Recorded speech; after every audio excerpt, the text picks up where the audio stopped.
ассалому алайкум тамошобинони азиз, ток-шоуи печтоби замонро оғоз менамоем. Меҳмонони азиз, ҳамаи шуморо ба студияи телевизиони Симои Мустақили Якум хушомадед мегӯям. Ҳамсоя чӣ ҳол доред? Чунин аст мавзӯи имрӯзаи печтоби замон. Имрӯз мо дар бораи фарҳанги ҳамсоядорӣ суҳбат мекунем. Оё ҳамсояҳо оин ва ҳаққи ҳамсоядориро медонанд ва риоя мекунанд? Барои донистан ва ба ҷо овардани одоби ҳамсоядорӣ чӣ бояд кард? алҳол як пурсиши сарироҳӣ, онро манзури шумо менамоем. Марҳамат, таваҷҷӯҳ кунед. Сипас ба суҳбати студия шурӯъ мекунем. Марҳамат. ҳаққи ҳамсоягӣ ба ҳаққи худо баробар мегӯяд. пештар ҳамсоягӣ ҳамин буд ки иду аёнба ош илишакон буд ва дигар ба ифторба ҷеғ мезадан. ҳозир ин хеле ман кор барафтам коро ки бо лаззат кунем. албатта ҳамсоя медодем, гов кушем, гӯспан кушем, ҷаза медодем. ёдаманда ҳаст модарам андохта медоданд, мани хоҳарам ҳамсояҳо тақсим мекардем.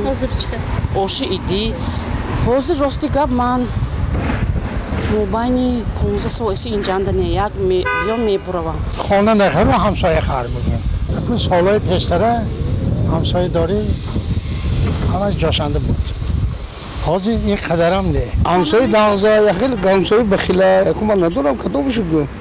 яку ҳамсои нағзаш якдигар ки додгириф вай мекард. яку ман намедонам чӣ хел яку ҳамсоя. ҳамсоя хеле дӯстӣ кардан яку. ҳамсоядорӣ ҳамин хел ки якдигар муомилаи нағз рафту омад. ҳамиш.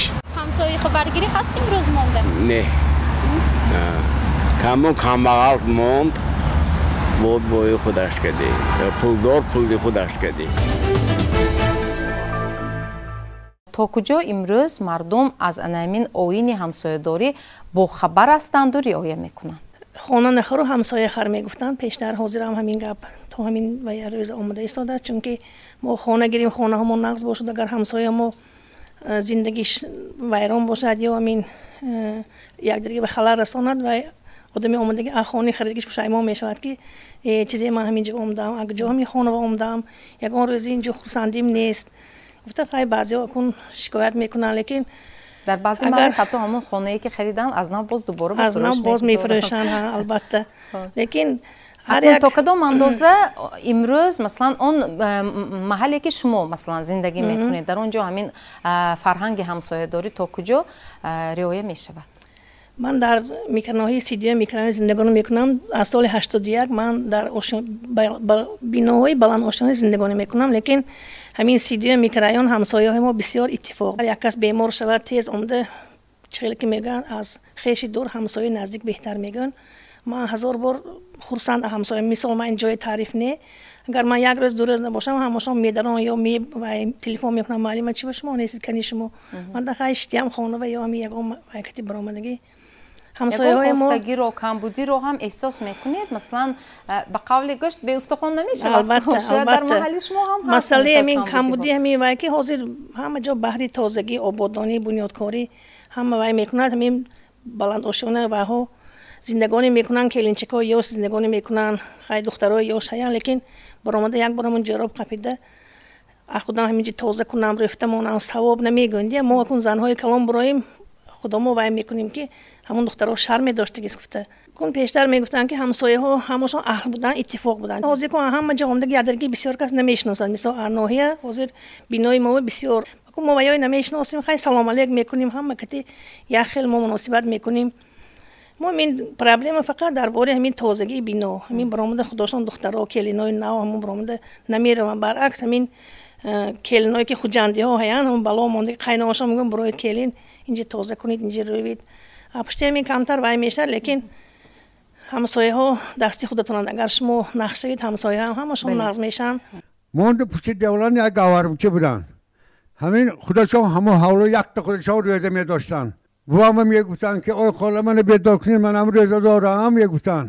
ҳамин эрмишикара бувам 8 шаб ҳамонои бедор карди рӯза медоштанд. ҳурмати як моҳи шариф рамазон киди як коса очми ду юқми дароз кида ҳамоно дар бори ҳамин коро خدمت کرده همون ضعیفی روزه داشته گوید حرمت همین وای شرم بندی کردن.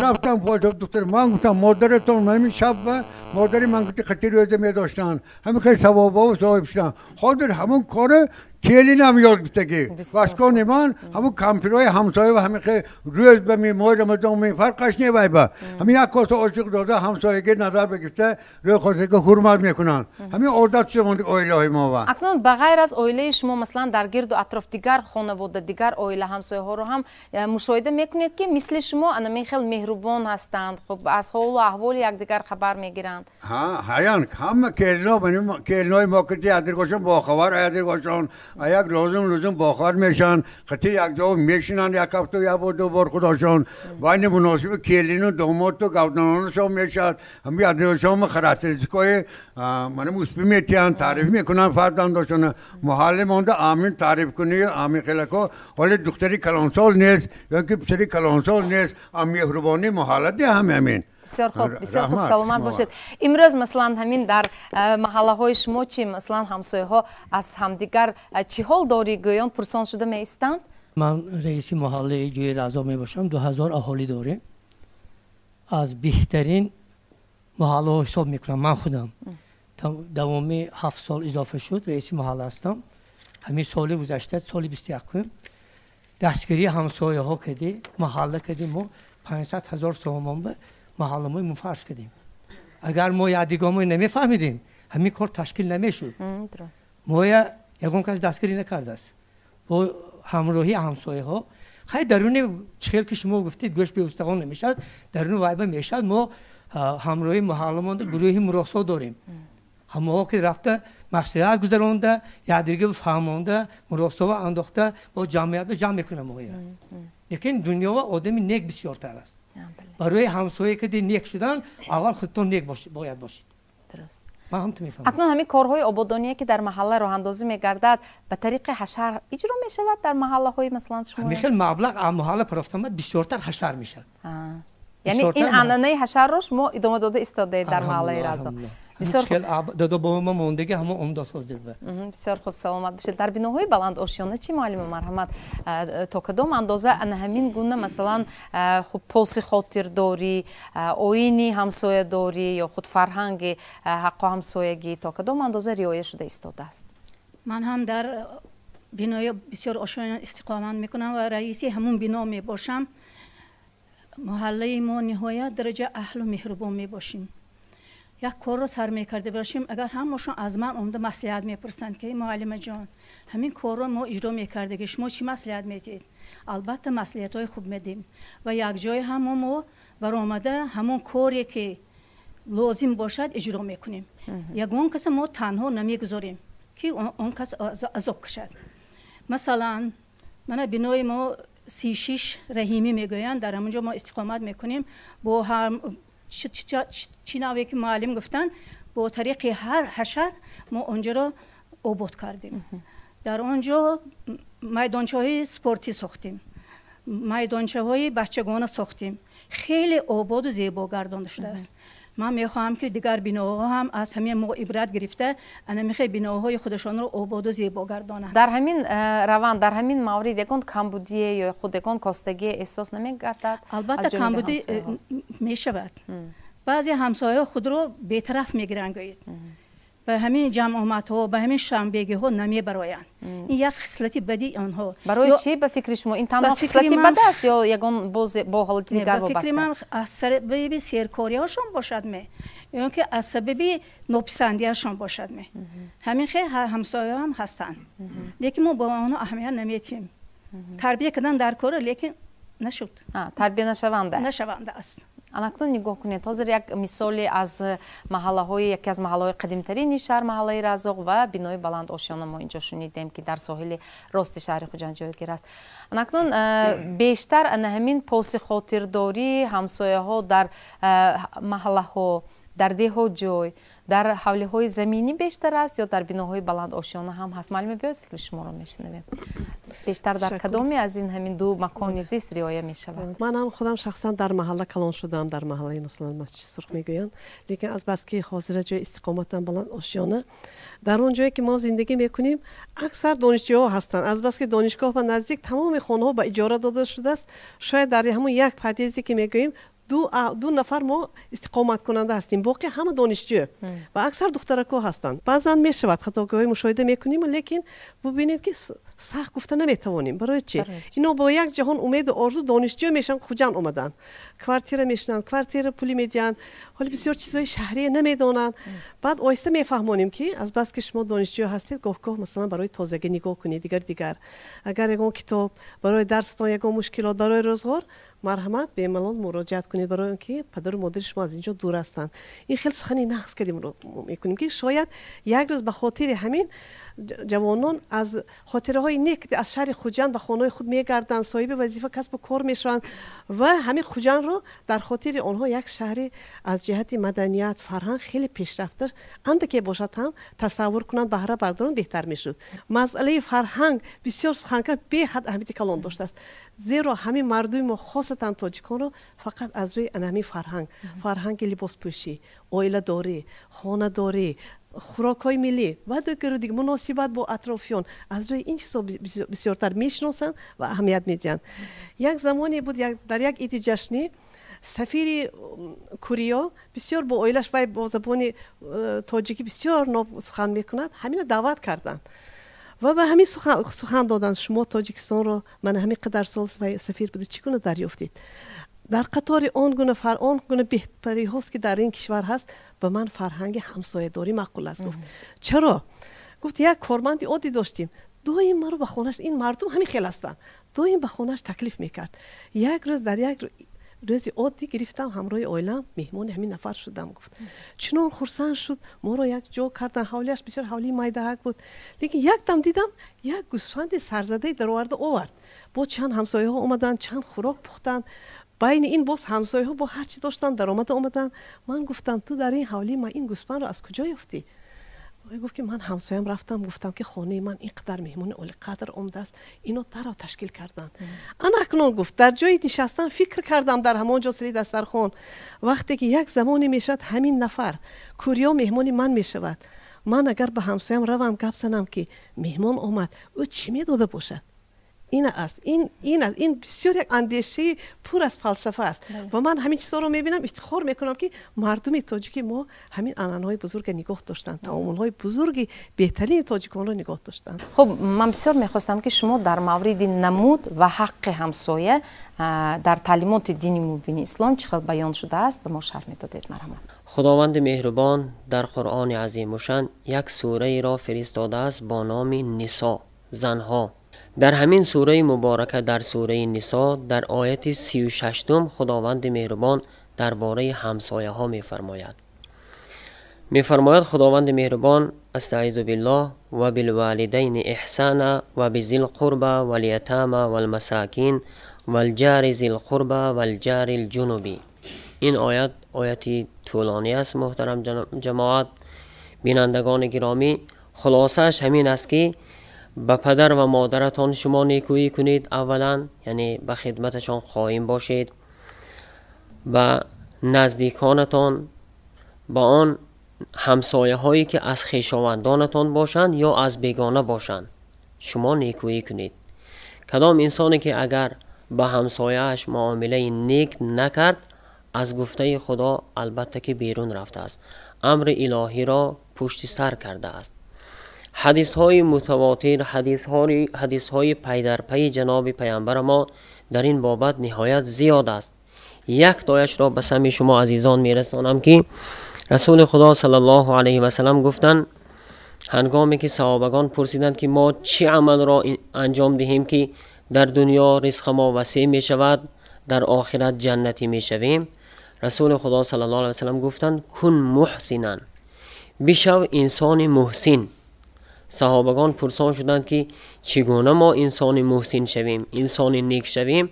رسول خدا صلی الله علیه و سلم گفتند به همسایه‌تان اگر شما نیکی کنید شما انسان محسن هستید و از همسایه‌تان پرسان شوید خودتان را، یا دیگر انسان ها از همسایه‌تان شما را میپرسند اگر همسایه های شما محسن گویند، انسان نیک گویند، در دنیا شما سعادتمند میگردید و در آخرت باشد بهشت انبر سریش نصیب روزی شما میگردد. سلامت باشید. اکنون همین дар мавриди ҳамсоядорӣ гуфта истодем дирӯзи ҳамсоядорӣ аз имрӯз бо чӣ фарқ мекунад? Ягон фарқиятро эҳсос мекунед дар ҳамин ба ҷо овардани ҳаққи ҳамсоядорӣ? албатта кулан фарқ мекунад ҳозир.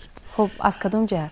پیشتر مثلا حق همسایگی از سری محله تا به آخری محله همه یکدیگر رو احترام میکردن، همچون خویش و تبار، همچون دوستی نزدیک رفتار میکردن.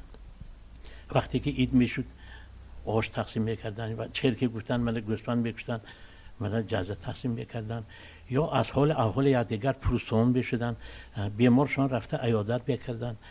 همین کارها حاضر میبینیم که منم زیاده از 21 سال میشد که یکی از محلهای کلانتری جماعتی یا رئیسی میکنم.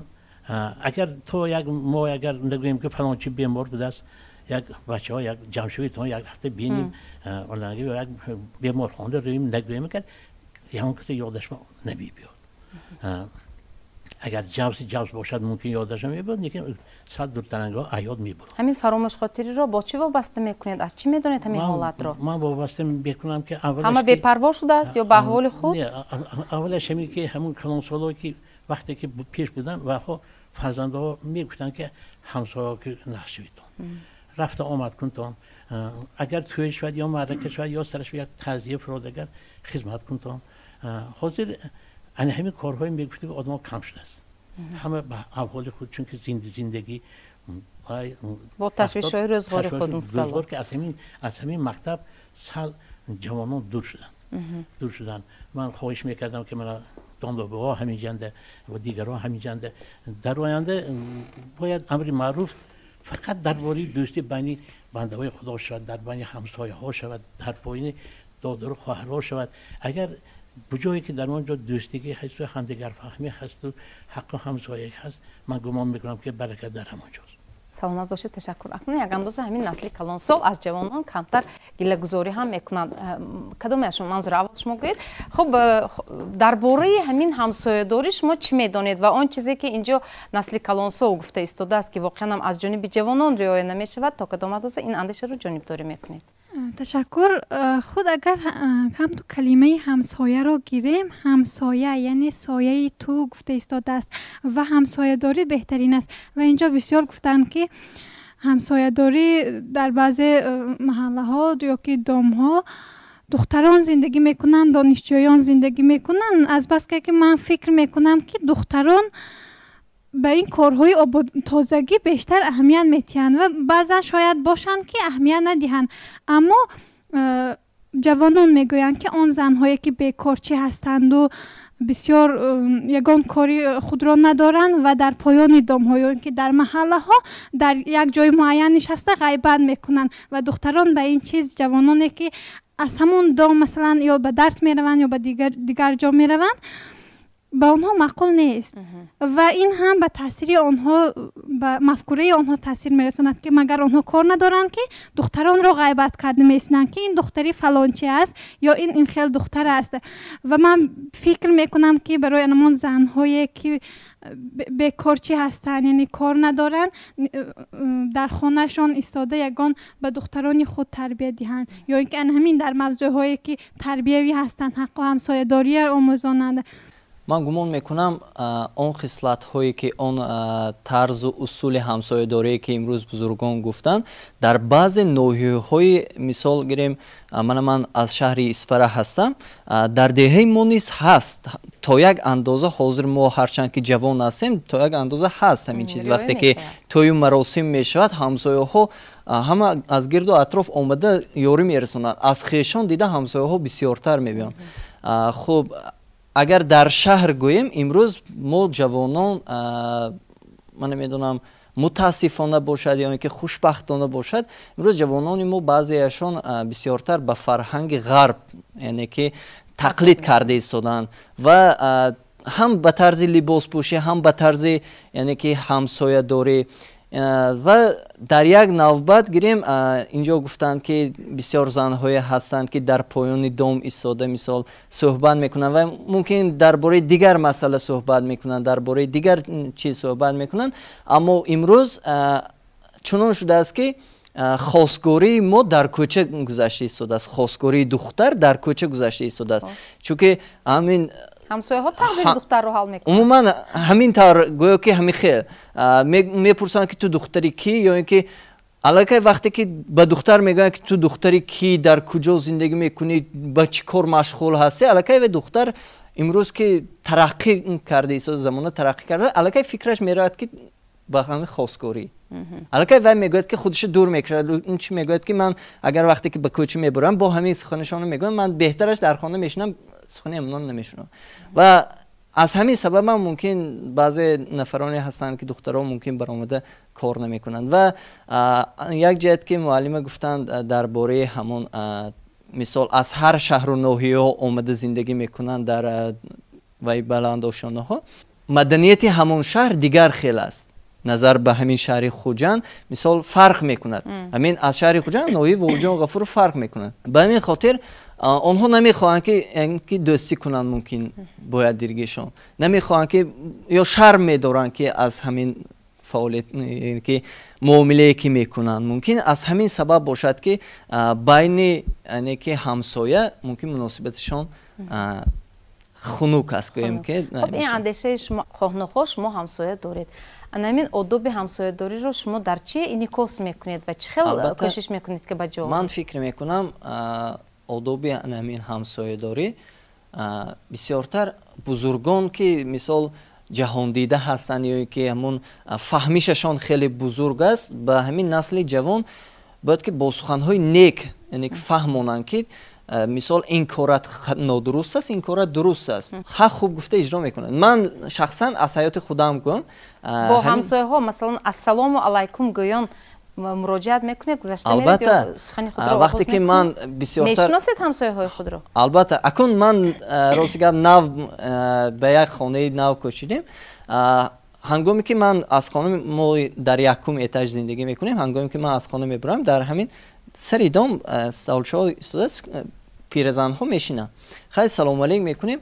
лекин ман як чизаш хеле хурсанд шудам ки дар ҳамин хонае ки мо зиндагӣ мекунем дар дуюми ошно як пиразане зиндагӣ мекунанд ҳангоме ки ман баромадам акун дар байни мо ҷавононе ҳастанд мисол мо 5 нафар 6 нафар дар як хона зиндагӣ мекунем ва ҳар якташон характери алоҳидашай мисол хислаташ алоҳида аст ва мумкин шӯхӣ мекунад гапи мо бо аҳамият наметиҳад гапи дӯсташ мисол вақте ки мо як ҷурамои насиҳат мекунем мегӯяд ки ту ки шудӣ ки ман ба насиҳат мекунӣ манам падар модарам ман насиҳат мекунӣ ки ҳастанд ва мехотир гапамо гӯш намекунад ва он шӯхӣ мекунад ва мекунад ва он аллакай пиразанҳо ин чиз хислат маъқул нест ё ки ва мекунад баъд ба ман гуфтанд ки аз як нафари беодоб ба тамоми шумоён баҳо мекунанд писарҷон илтимос хоҳиш мекунам ҳамин фаҳмонед ки ҳамин корро накунанд ки ман набошад агар сухани навз ки нафаҳмидам ман соҳиби хонум шикоят мекунам мисол ҳамин наҷба ман хурсанд шудам ки бо сухани нек мегӯям ки мисол писарҷон ҳамин корро накунедтон ё ки ва мекунам тамошобинони азиз лаҳзаи реклама фаро расид ба дигар шабака пайваст нашавед бо мо бимонед шумо токшоуи печтоби замонро тамошо карда истодаед ва мавзӯи имрӯза чӣ ҳол дорӣ ҳамсоя чунин аст ва ин саволи асосии барномаи мо мебошад инак барномаро идома медиҳем вақте ки насли калонсол ба ҷавонон шояд насиҳат шояд бо суханҳои хуб шояд бо нармӣ ё худ дахали дурушти ҳамин одоби ҳамсоядориро мефаҳмонанд ҳамеша ҷавонон қабул карда метавонанд шахсан худатон ҷавононро ҳидоят мекунед масалан мефаҳмонед ки кадом кор дуруст аст гуфтанд ки ҳамсоя се хел мешавад якташ ҳамсояе ки хеш аст дуюмаш ҳамсояе ки мусулмон аст сеюмаш ҳамсояе ки ҳамту ҳамсоя аст на динаш на он хеш не ҳамту ҳамсоя аст ҳар яки онҳо ҳақ доранд барои ҳамин чунон дар мавъизашон ҳамсояро тариф карданд ки саҳобаҳо гумон карданд ки гӯё ки аз мероси ман ҳамсоя бояд барад акнун ҳозир мегӯем ки илм пешрафтагӣ тараққиёт зӯр лекин илми падару модарои мо ки беилм буданд аз илми ҳозир мо бисёр пеш расида будааст чунки онҳо чанд кас гуфтанд аз ҳамсояҳо албатта бохабар буданд сулҳ кунадам шумо чокат мегуфтанд ҳозир чӣ аз ҳамсоя бехабар محله و خشونت مابین یادگار می شود، نظام می شود. برای همین ما باید که نصیحت نیست، فرزندانشون سری اوقات بشته اصلا نصیحت نکردن و وقتی که ما نصیحت نکردن پدران ما مادران میگفتن که اینم اکار آمد یک اوقات شخورد. پدران میگفتن که اگر حاضر من اینو نقپم و یک گپش نگم کمی نقپم این هایا انا که حاضر قطعی پدر و مادر اشته خوریان نیست که ای وقت نصیحت کش دستانه. برای همین بسیارتر اینجا و ملاهای زندارهای تلویزیون شبکه و بسیارتر چه کنیم که و هم نصیحت کنند. حاضر جوانان بسیارتر سخنی ملاهای میگن. در موعظه های خود از باب همسایه‌داری خب به مردم مراجعت میکنید؟ البته بیان میکنیم و اینجا اگر اجازت باشد یک دو حدیثی را از جناب رسول اکرم صلی الله علیه و سلم که درباره همسایه‌داری آداب همسایه‌داری گفته گذارم. اجازت می؟ حضرت عایشه مادر ما رضی الله عنها یک حدیث را از جناب پیامبر ما روایت میکنند که آنقدر حضرت جبرائیل به من وحی بسیار آوردن درباره احترام همسایه‌داری که من گمان کردم که همسایه‌ام میراث خوردن و شریک میشده باشد. میگفته پیامبر خدا چنین گفتند، یعنی میراث هست اسلام با اگر پدر وفات کند اگر مالش فرزنداشو میماند هممون میدانیم میراثه، لیکن آنقدر سخن خدا یعنی امر و دستورات الهی به حبیبش رسول خدا بسیار آمده بود است که همین همسایه هایم کدام روز میشد که میراث خوش میشن. گفته جناب پیامبرمون همه خیلی گمان کرده بودن. دیگر رسول خدا صلی الله علیه و سلم در حدیث مبارکشان تاکید کردند که والله قسم به خدا که دو مراتبه والله گفتن نام خدا که مؤمن نیست، قسم به خدا مؤمن نیست کسی که خودش سیر خواب میکند و همسایش گرسنه است. این حدیث صحیح است، بسیار نازک است محترم جماعت که کدام انسانی که اگر خودش سیر باشد و همسایش گرسنه خواب کند اگر وای مؤمن و مسلمان نیست گفتن. دیگر یک روز اینم حدیث متواتر به حد تواتر رسیده است، یکی از غزوه ها بود که کافرها بالای مسلمان ها غزوه کردند، جدال با آمدند، خواستند که خون مسلمان ها را بریزند. رسول خدا صلی الله علیه و سلم مقابل کافرها برآمدند و پیش از آغاز غزوه، پیش از آغاز جنگ گوییم، صحابه ها به روی آورده گفتند کدام انسانی که اگر همسایه خودش کده اگر ناگپی باشد قهری باشد از صف ما برآمده رود که از شومی گناه همون انسان ما غزوه چکار میکنیم کافرها با بای میتیم گفتند. برای همین ضرور است که برای عبادت هم مقبولیتش برای خدا راضی بودنش هم همسایه خرسند باید باشد از انسان. آن انسانهایی که همسایهشون خرسند نیست خوشنود نیست از همان انسان خدا خوشنود نیست. رسول خدا صلی الله علیه و سلم یک روز گفتند که کدام انسانی که به همسایهش اگر جدال کند گویا به من جدال کرده است، یعنی جنگ و جنجال کند گویا من کدی جنگ و جنجال کرده باشد. کدام انسانی که همسایهش آزار دهد مرا آزار داده باشد. کسی که مرا آزار داده است به تحقیق خدا را آزار داده است. این گونه حدیث های جناب رسول اکرم صلی الله علیه و سلم در بابت همسایه‌داری نهایت زیاد. و اگر از تعلیمات اسلام گیریم، اگر تاریخ اسلام نظر کنیم، بزرگان دین نبیره جناب پیامبر ما حضرت امام زین العابدین یک روز خانه شانه موش زیر کرد میگن.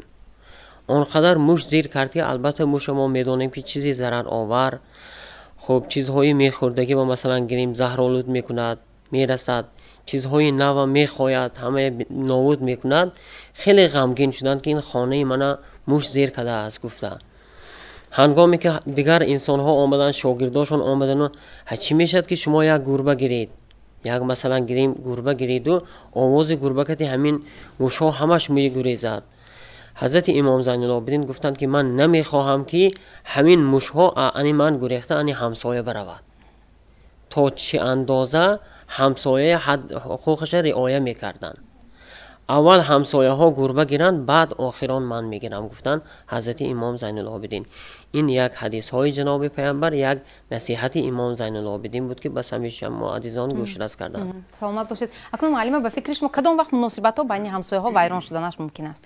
دانشجو در اینجا نشستن، اون ایراده که گرفتن جوانان این درست است؟ من بسیار گوش داشتم، گپای بسیار ناز گفتن، لیکن بعضی دخترها هستن که همین در حقیقت زنها میشنن نزد پدیز به مسکمی کده موندگی، گوششان به ناوشنی کده موندگی، نه سلام نه علیک گذشته میروند، برونده یک بار جراب نمیخپند و درشان به میرن برویتون ایسا به همین بعضی جنجال نش ممکن، لیکن دخترای هستند، از آن ما بینای ما دخترها هستند، اکثریت دخترها زندگانی میکنند.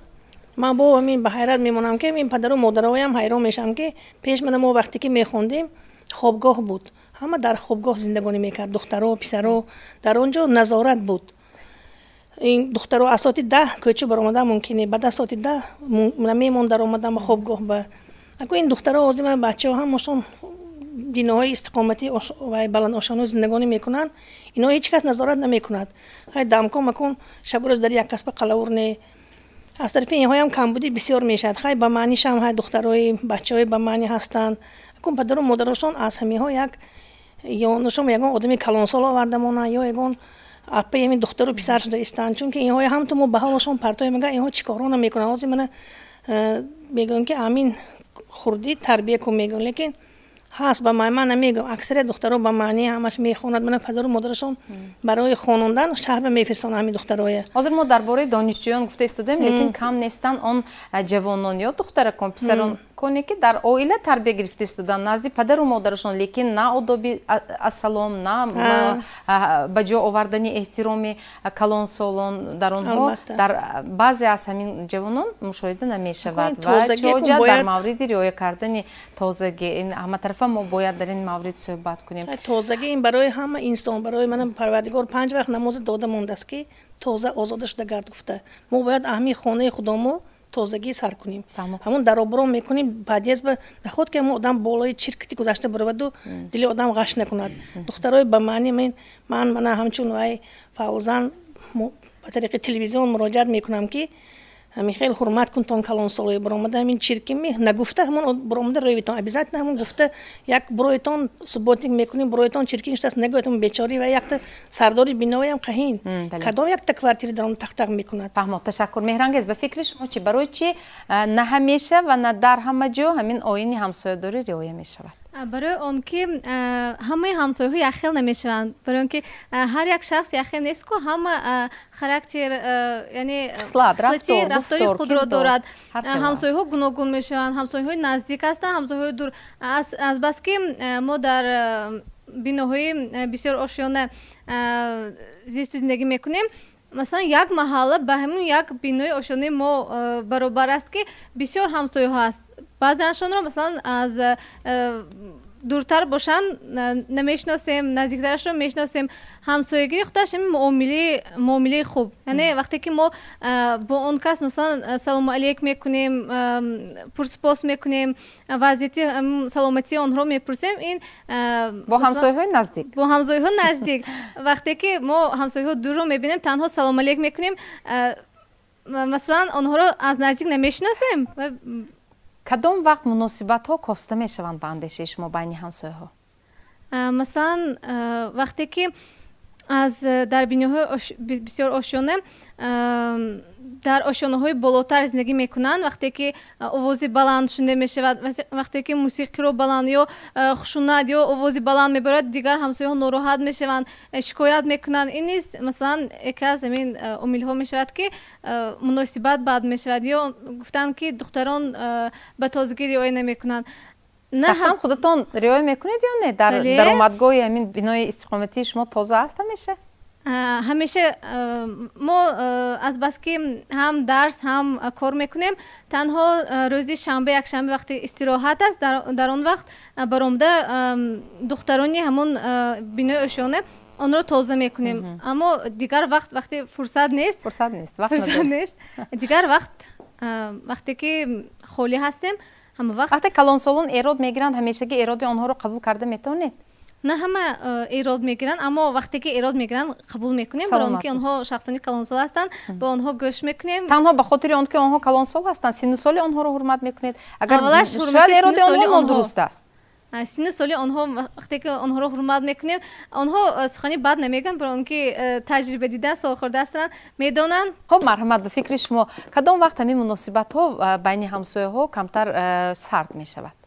ҳозир мана донишҷӯҳо гуфтосиянд ки мо буромда меравем маълима гуфтанд ман ҳамина гӯм вақте ки пештар вақт ба мо ҳамхел тарбия гирифтагӣ ягон зана ки калонсол дасташ ба магазин омада истад давида донишҷӯҳо рафта аз даст мегирифтанд пакета бироварда медоданд ҳозир семишка хӯрда мешинанд нигоҳ намекунанд донишҷӯҳо ба аксарияташ ҳамин хел корро мекунанд буромда рӯфтан ба аболо дастархонашона поянба меафшонанд ҳамин маълима гуфтанд омадагӣ ҳамин хел ва ё сони баъзе вақтҳо ман донишҷӯ гуфтосиянд ки занаҳо мешинану ғайбат мекунанд ман худам чанд бор ҳамин ҳодисае дидам огоҳ кардам духтарако шаҳру ноҳия ба умеди хондан падару модарошо мефирсонанд инҷа мебиёд духтарако бучаки домба бачаҳо вақти гап занон када меистанд мо мебироем мегӯем ки охир ту модарат инҷа ва хондан бифирсондагӣ яъне шумо ҳамчун ҳамсоя не биромда мегӯем ки охир ту модарат инҷа ва хондан бифирсондагӣ ба умед ки ту хонда якчи шуда унҷа мери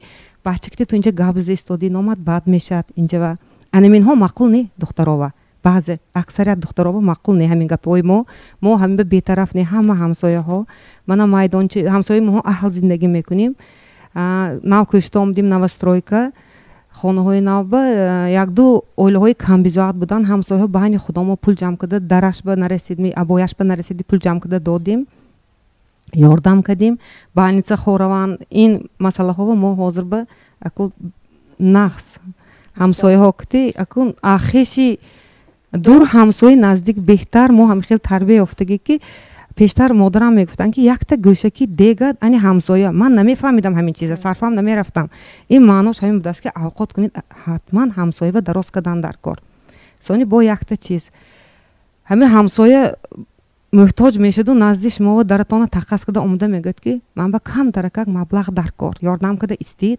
вай ба зӯр мебиёд назди шумова то омада наша чанд хел ӯй мекунад ки ман чӣ хел равам ё ягон бемор шудагӣ ҳамин пул дар кор ягон вайба сабаб кати ҳамин ҳамсоява ёрдам кунем агар ҳамин маблағ кати қарз тим 10 баробар саховатмандӣ кардагиҳомо ваиша мегирифтааст ҷоша.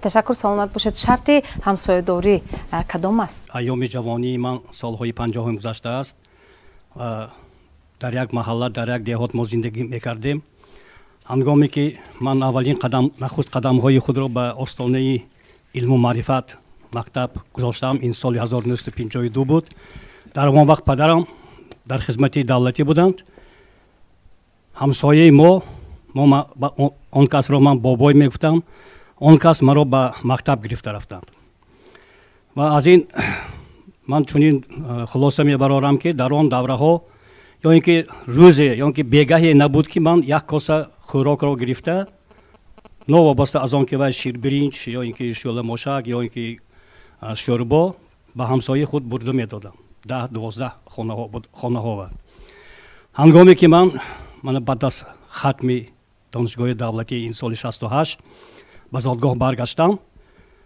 ман дар ҳамон вақт падарам ба ман гуфтанд ки ҳамсоя ман бобо мегуфтам оилашонро амма мегуфтам фарзандонашонро амакбачаю тағобача локин онҳо ҳамчун ҳамсоя ягон хел хешигӣ надоштаанд ҳангоми моҳи шарифи рамазон 10-12 модарҳо аз он ҷумла модари ман дар як ҷо ҷамъ мешуданд ё ин ки як самбусапазӣ ё ин ки шиннипазӣ як авқот хӯроквориро мепухтанд ҳангоме ки ман пас аз донишгоҳ ба хизмати ватан модар рафтам баргаштам соли 70 вақте ки ман баргаштам модарам ба ман як коса авқотро дода гуфтанд ки фалон ҳамсоя мо кӯчида ба фалон ҷо рафтанд 12 километр аз мо дуртар ман рафта ба одамро модар гуфта ба он кас як коса авқот додам ки сину солашон 101 буд ҳамон вақт он касро бисёриҳо мешиносанд ҳоҷи домулло мешиносанд мулло абдураҳмон мавлонова бобоишон ҳамон кас ҳамроҳи ман нишаста мана фарзанд мехондам ман вай касро оча мегуфтам ҳозир дар ин ҷо ман шунидам бисёртар ки масъулиятро ҳама мехоҳанд ба домуллоҳо ба ҳамсояҳо гузоранд. хушбахтона мана ҷаноби олӣ пешвои миллати мо қонун дар бораи масъулияти падару модар дар бораи тарбияи фарзандон бароварданд ки модоме ки ман чунин одоб аз падар модар аз бобо гирифтам фарзандони худро ҳамин тавр тарбия карда омадам. ҳозир мо дар маҳалла خیلی زیاده از 50-70 نفر زندگانی میکنیم. بگذار که 70 نفر نه، من کسب من میخوام که قریب که در تمام ناحیه در همه خانواده ها بودم همسایه ها رو میدانم.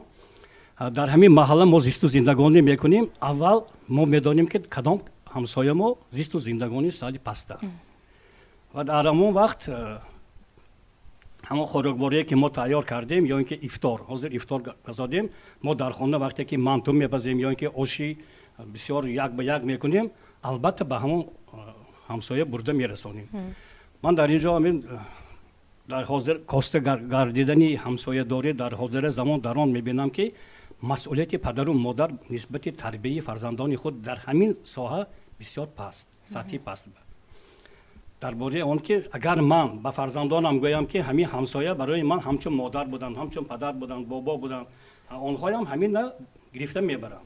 وقتی که فرزند من کلام میشود وای هم گرفته به فرزندانش میفهمونند. یکم کمبودی مثلا اگر در رفت و در همین حق همسایگی مشاهده شود چیکار میکنید بین همسایه ها؟ که نقص کردیم میفهمونیم. اگر نفهمم نفهمد من مردم میوای میکنن. ما محلی ناو حیاتی ناو ما بسیار یعنی ما طریقی وای کدی هشار کدی کوچه هم آباد شدگی لبای سایه های اونجا سایه بسیار پرتوها بود محله هم ما جدا هم الهم ما اونجا کبودیزار کده ارچه هاشون دگی قبرستانی هم دیروز هم محله پر پرتافته به طریق هشار آباد کردن. همین عملی هشار گفته استاده من خودی جوانان رو هم جلب میکنه. جوانان هم و همراه میشن سونی و یا خبرگیری و وترانوی مهنت و کانسولای هم همشون رفته هر سال ایدی بهار که تبریک میکنیم 8 مارت که تبریک میکنیم اما کانسول همشون. فهمم. همگی چند دقیقه لحظه رکلامه. چی حال داری همسایه؟ چنین است موضوع امروزه تاک شوی پیچتابی زمان و ما صحبت خود را در استودیو ادامه میدهیم. خب همسایه داری رو شما در چی میبینید؟ از چی میدونید؟ مثلا مرحمت به فکر شما همسایه داری خودش اصلا چیست؟ این همسایه داری این سایه خود آدم انسان گفته بگذن. این یک دوستی نزدیک گفتگی یک معنی دارد. برای همین برای اصلاح کردن همسایه پیش از همه خلق خوی بهتر داشتن در کار. معامله بهتر کردن با همسایه. اگر که همسایه سایه شما باشد پس برای چی با این سایه خود نامرساگی میکنند بعضی نفران؟ این مسئله های میشد که در ما محله های بسیار کلام زندگی میکنیم. میدانچه های سپورتی داریم. بچه ها در مابین همسایان در نیوره شای پسرها شای جنگ و جنجال میشد خانهش را گریه کرد میرود و همسایه آمده دعوا میکند که پسری تو فرزند موی زد دعوا برای که پیش از آن که دعوا کرده اومدن فرزند خودش باید که به تربیت یا فهماند که این کاری این خطا است. یعنی از برای کودک این آغاز سرگردیدنی مناسب در آینده و فرزند این برادری تو دوستی تو آینده میشد همراه کلام میشد تو یک جا میخوانید تو فهماندن در کار. دیگر همین مسئله هایی که بنا خود محله ها ساختمان کرده سادن کوچه های میبندن خاک و شغل و همش ارده میپرتن نمیپرسن که از همسایه همین کار ممکن یا نه یا که من با تیزی گیرم که همین این جای جمعیتی است من این خالی که تیم که همسایه خلر نرساند همسایه آزار ندهم این مسئله ها در آینده همین مابین همسایه های ضدیت پیدا میشد. این هم دیگر همین همسایه برامده با هم دیگر وقتی که صحبت میکنن یا دیگر در وقتی صحبت این همسایه بد میکنه یکی این گپ رفته به همسایه با همون همسایه رفته میرسد. وقتی که این میشنود مابین همسایه ها یک خلافت پیدا میشد نافهمی پیدا میشد از همین نافهمی ها همسایه ها با هم ضد میشن در آینده همین مسئله های همیشه مابین بازداشت. مثلا در همین مجلس هایی که در محله شاید تشکیل میکنید میگذارید همین آداب همسایه داری رو هم قید کرده میگذارید یا میفهمونید که تا که مناسبت بین همسایه ها سرد نشود؟ حاضر من چخیله که از من پیش برآمد کرده ها اگر من با اول سخن میدادید من اینو باید نمیدانستم حاضر از سخنهای از خودم پیش برآمد کرده ها یک خلاصه اومدم که همین حاضر آنهایی که در آشیانهای بلند زندگانی میکنند از بس که واقعا یادگیرشان درست نمیشناسند ممکن از هر کدام کوچیده اومدگی حسابی یادگیری نشناختن نفهمیدن ممکن به یادگیر سالها ضرر رسانند حاضر جایی که من استقامت میکنم هم گذشتگانی ما همین محله دیوانی چلا کوچه ما کوچه گلستان همین با خیالم گرید یک نزدیک 150-200 سال اینجانب یگان تا آدم محله ما کوچه دا اومدگیش نه اما محله ما کوچه دا برفتگیش هم نه همون محله ما همش حسابی جایداری بودن ممکن برای همون محله بهت هم اهل بودگیست خدا اهل عائله تا فرزندان تا نیور ایورهای چی خیلی عزت کنی باید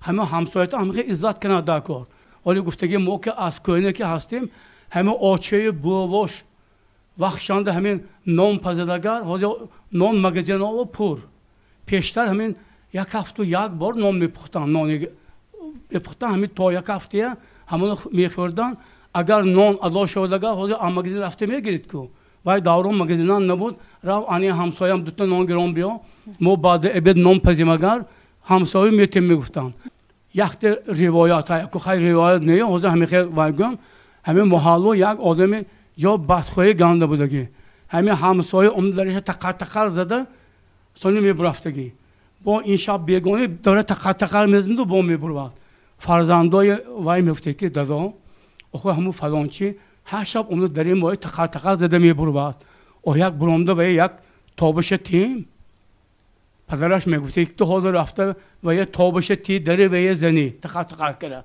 فرق مای فرق وای چی نباشد باید برداشت کنیم یه روز خدا انصاف میکرد و درست میشدگیست سانی یک هفته 2 هفته میگذرد این در تخت زنه ها ادا سانی صاحب خانه همسایه حیران میشد و این همسایه میرد که این همسایه کشته برفت این چون این در تخت نکراست گفته رفته درش همسایه جیغ میزند و یا بزر میبرون سانی میگن که همسایه شما بیمار شدید من دلم غش کرد که شما هر شب داری من تقر زده میبرفتید و یک هفته اینجا همین تقر در ادا من شما یک بیمار بینیم اومدم گفته همون یک اوقات نان که بوده داده بیان همسایه همین که فرزنداش به نصیحت کرد که فرزندا اونو گفته گیده دادم همین خیلی همیشه هم نصیحت کردن اینه بین من واقعا همین قدر بدی کردم و با واقعا من با نغزی کردم اونو من خبرگیری اومده است گفته همین که همسایه با نقشه برفتگی فهمو تشکر اکنون همین حالتی که مثلا شاید اون سردی که بین بعضی از همسایه ها به میان میآید اون رو چه خیلی برطرف کردن ممکن به فکر شما خیلی اینجا گفتن که با نیکی با نغزی البته با نیکی گذراندن در کار من یک تا کلمه یاد درباره کلینم گاو زدن اینها یک کلمه محله خوشامدگی کرگی قانونگی کرگی من مثال منم دومی 28 میشنم منم مونم همی خیلی همسایه ها کلینو امو و کاری مونه یاد گرفتگی اکن هموشون ناس کمبودی نیست در محله شما دود گرفت همسایه ها ناس من دخترها کوی استینتو های که بی ناس کتی ما کلان سالو میبروی میگویم دخترم بروی تان امروز صبح نکای یا امروز من ایت های من نوروز هم دوستیان عبور میکنیم شروع میکردن در کار این عبروی مانشمون چقدر هاتون آینه با نگاه کرده شروع میشتن زمینه هم خیلی کردن در کار پدیسای من ایسای گرفتن در کار شروع کردن در کار میگفتیم دخترها حل میکنن برای دانستن و به جا آوردن آداب همسایه داری چی باید کرد بیشتر بین همین همسایه ها اولا یکدیگر فهمی مهربانی اتفاق شدنش ممکن است من از شخصا خودم در عائله خیلی که میگن خانه وای که استادیم ریمونت کرده استادیم ولی همسایه ما آمده تعمیر کرده استادیم همسایه هم آمده و معلمه شما سیرکار تا ابد مثال اینجا آوارو بعد از بید مکتب میرید بیاید یگان دوستان باشد من تیار کرده میتیم همه من کرپچه ها خانه نو کرپچه نو خیلی که وای میکنن دادم من یا کده تایور که آواده دادن خیلی خرسان شدن هم خیلی بین ما هم خیلی داد و گرفت و یکدیگر و مهربانی کردن نهایت زیاد. بسیار خوب. معلم شما چی مرحمت به فکر شما مثلا متاسفانه امروز در جمعیت ما هستند همسایه هایی که بی‌طرفی رو اختیار میکنند. شاید همسایه مشکلی دارد، یکم پرابلم اویلوی دارد، جنجال میشود، نظام میشود در وی اویله، آواز بلند میشود، لیکن همسایه بی‌طرف است، دخالت نمیکند، ضرور هم نمیداند و عاقبت‌های ناخوش به بار آوردنش ممکن است. این مناسبت سرد همسایه ها درست مشاهده میکنید؟ در محله ما بعضی عائله ها هستند که برایشان خوشدامنشان به دیگر جا کشته رفتگی و کیلنشان ماندگی یا اینکه دیگر در همین وقتا بعضی حالت ها می شود که بین زن و شوهر جنجال می شود یا دیگر می شود و همین همسایه ها بی‌طرفی میکنند. باید که نمی‌نه بی‌طرفی نکرده ایستاده بین همسایه های کلانسال کدی مصلحت کرده به آنها مصلحت دادن لازم. این کاراتون و طرق نه یا اینش و نه انهم به باید که به مسائل بی‌طرفی نکنیم. انهم جوانهای ما برای انهم همسایه دوستی باید که وای کنیم. تربیت کنیم.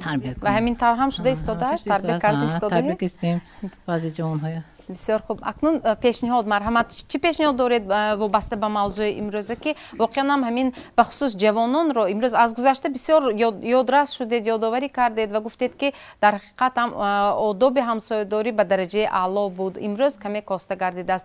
به خاطر آنکه واقعا هم امروز نیست همین همسایه‌داری رو جوانان درست دانند، آموزند و به جای آورند رعایت کنند، چی باید کرد؟ آداب عائله‌داری، مدنیت عائله‌داری، فرهنگ عائله‌داری رو به فکرم پیش از همه به عائله مادران و مادرکلان ها می آموزانند. چخیلی که ما همسایه دوری میکنیم، چخیلی که احترام همسایه رو به جا می بیاریم، همون به نسل جوان آموزانده می شود. میخواستم همین موضوع ها در مجلس های و جمعیت های محله علل خصوص در ساعت های تربیوی صنف های بالایی در مجلس های جماعت ها بیشتر دیده شود. جوانان، عائله های جوان از مادران و مادرکلان ها همین خیل آداب عائله داری رو نگاه آموزند و اعتبار عائله در محله پس نشود. برای همسایه به همسایه باید دیگر نقشدن و یک دیگری حرمت و احترام کرده کلان و های حرمت کرده وای کنند نقض میشه. پیشنهاد من همین که معلم چیکار که گفتن همون آی نیلگون که دامله ها مثلا تشویقات برند جمعیت به لکن ماهایم همین جوانای محله خدمت محله و خدمت یاد دیم همسایگی چکل میشد اگر ما با خبر شویم با های حالشان پرافتن آمد یاد روشان عراض نکنن یاد روشان کلان سال یک خلا هیم تا کارشان گذاری ایلی بیلی کریم ایستا محله هم تو کارشان گذاری خودشان اچید میکنن کلان شما خودتر کنیم فرقش نه محله یک خیلی نکرنده کار کلان سال با خودرک سال با انمی ها رفتار ماه نگاه میکنن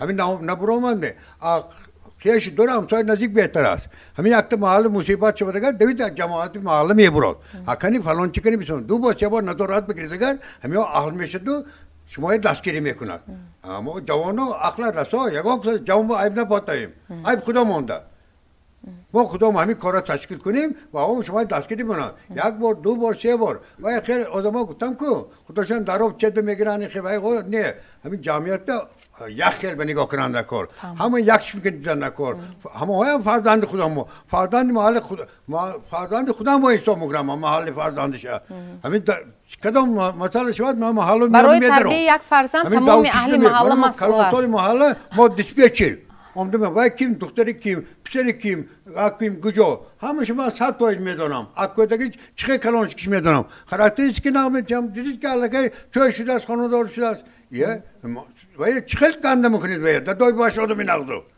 یک تا خلیقی سلامت باشید تشکر مرحمت پیشنهاد یک تا خلیقی کنده شه گفته بگیرید وای الگی وای به زامن شده بختش به نه کاره همین جمعیت البته پیشه میکنن نکن یک تا جای گانجی گفته خیر نوسی یک از زامن شدن نکنه وای تقدیرش وای تقدیرش خدا حال کتاست شما اومد دلالت میکنید یک کاری نقص پیش میگیرید البته هم جوانان هیچ وقت عیب دار نکنیم خدا ما پیش بداریم همه وقت عائله خدا ما پیش قدم شود نمونه بشیم بله تشکر سلامت باشید امروز پدر مادران ما کار گفته از تعلیم و تربیه فرزند دور موندگی و دومش این که امروز پدر مادرانمون نمیخواهند که فرزندانشون عذاب کشند، نمیخواهند که فرزندانشون عذاب کشند، غلطیده کلان شوند.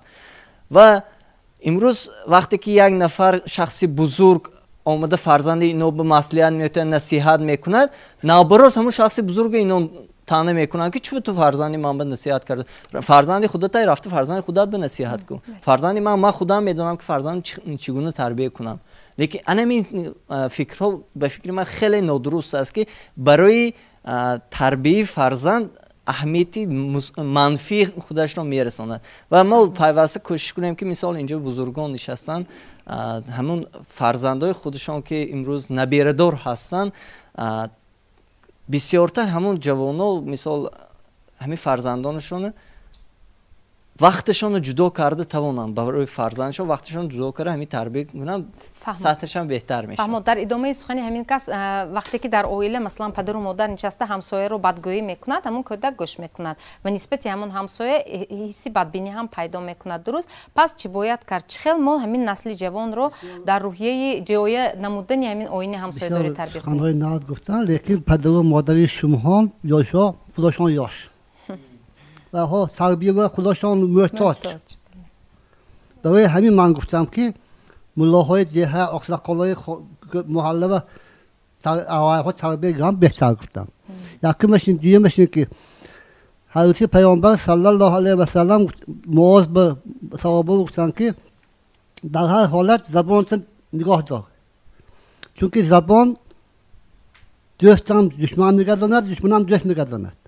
برای همین بسیارتر تاکید کردن که با همسایه‌ها اول گپی میگفتگید السلام علیکم باشد. وقتی که سلام میتی مهر هزار یک جنگی باشد بعد خشم باشدم دلش به یک مهر میبیاد که از زینه من و حقیقت کردی بودم و من با السلام علیکم گفت. برای همین کوشش کنیم که فرزندان و سلام یادیم. انا تربیت و ها اخلاقی حمیده اهمی سر میشه. فهمم. تشکر. در فرجام پیشنهاد باشد مرحمت معلم میشنویم شما را. برای همین شهروندان شهر خود مراجعت میکنم که از سرداران بیناها وقتی که همسایه های نو کوچیده میبیان همون روز یا بعد از یکان هفته مجلس تشکیل کنن همون بیناها که همون همسایه نو با هم همسایگان شناس کنن برای دوستی پیدا کردن. من مثلا از یک بچه باغچه میتیم و یک مرغ بیگانه بار میگردد مکتب میانو میرد یکم صنف و هم یکم صنف هیچی منم صفی ارتش ملی میرد بچه ها ما مثال خودش یک وای بیچاره حس میکند یک سه نمیشناسد. برای همین همه که یک بار شناس کردن در کار همین خیلی بگن و شاید ما بیاید پیش ما و یگان کمبودی باشد شما آدمی نو اینجا و یگان نافهمی باشد اومده اما پرسید گفته همین سردارای بیناها من میخوام که همسایه های نو عمدگی دستگیری کنند در حقشان هر خیلی و نگویم مثل سخنهای قبیح چون که و یا دیگر جا اومدگی شرایطی و شهری و یا مثل رایون و یا دیگر اینجا میبیان شهر شرایطش دیگر خیلی هم به هر خیلی گپای نگفته فهموندن در کار که شما همیروز نه آمدید ما همیروز هر روز من روزی شنبگی میکنیم اما تون باید برایتون آزادگی و تعلیم و به رعایت کنتون پرتو بوده جای پرتویتون قفای و بنا نپرتویتون پیش یا لبی جای نپرتویتون گفته همین گپای باید فهمونن. من یک پیشنهاد داشتم که پیشتر همین من خودم اصلاً پنجشنبه تولد شدم اونجا کلان شدم مکتب شیشه خوندگی هر یک محلنده چایخانه خودش بود. چایخانه مستفیدا میشتن چخل حاضر حجبی گفتن سلام علیک دیگر خیل بود. حاضر نماند اسمین که جا میداره طرف خانه کمتر رفته مستفیدا شنگر اینجا خیلی حاضر آدم میشنن. همین چایخانه های خاصتا دونی شهر خوجنده من کوچی میرم همین سر تاوای سر همین قد احالی یک چایخانه نیست. طرف خانه ها هیان آشخانه ها هیان لیکن اونجا چایخانه شده یک تا وای یا اهل علم یا یک بزرگ گپ زده نمیتوند بیزار همه تشکیل کنن معلم جان. اون همسایه هایی که بین هم ناگپی هستند نسبت یکدیگر احساس بدبینی دارند یک انتقام گرفتنی میشوند یک قصد دارند در تعلیمات دینی مبین اسلام در همین مورد چی آورده شده است؟ جناب پیامبر ما صلی الله علیه و سلم 3 طایفه انسان رو روزه‌اش قبول نمیشود گفتند. یکمینش کدام انسانی که پدر و مادرش رو آزار دهد، دویمینش در ماه شریف رمضان خمر خورگی کند و در حالت مستی وفات کند. سیومینش المشاهین گفتند. صحابگان پرسیدند که فمن المشاهین یا رسول الله، مشاهین کیست ای رسول خدا صلی الله علیه وسلم؟ پیامبر خدا گفتند هو لا یتکلم اخاه المسلم فوق 3 ایام و لیالیها. مشاهین آن کسی است که و برادر مسلمان خودش زیاده از 3 شبانه روز قهری میشد، یعنی ناگپی میشد. نزد ما به بسیار نفرهای میدرانند مکتوب میدهند از جماعت دعا گرانتید. مثلا گریم مسئله قرض به بسیار میبیان که دعا کنند من از قرض نجات یابم گفته. یا بسیار موسفیدهای نورانی میدران میگن که برای نبیره دخترم بخت طلب کنی به یک دعا گرانتید از جماعت گفته. و هنگامی که پرسان شویم وقتی دختر ما با همسایه ما سبب چی که کیمی که اگر آمده پرسد همسایه من صفتی بد میکرده است گفته، بعضی چنین میگویند. اکنون اگر از روی حدیث پیامبر خدا صلی الله علیه وسلم عمل کنند یا کسی که عمل کند در نمیماند.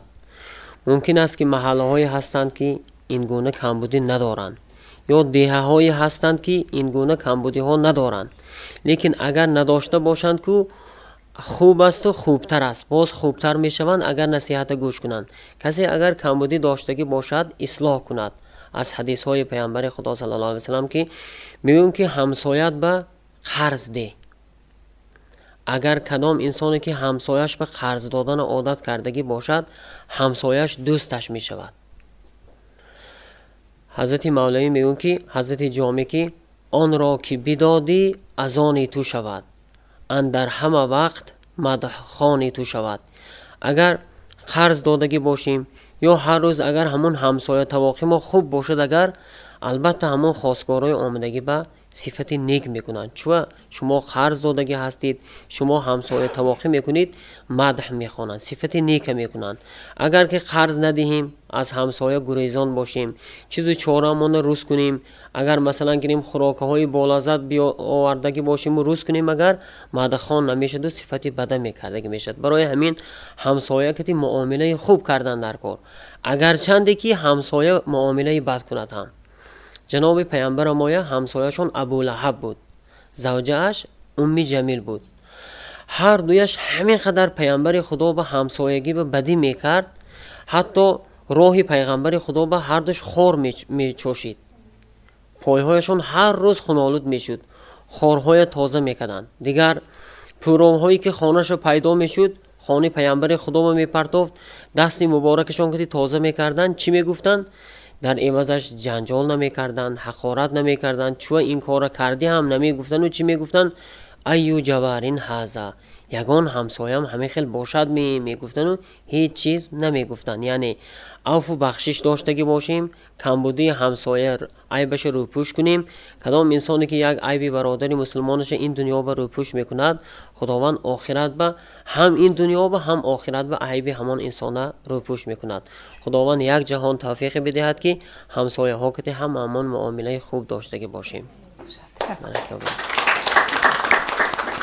همسایه آینه شماست. شما کدام طرز مناسبت را پیش گرفته باشید، آن را در همسایه خود البته میبینید.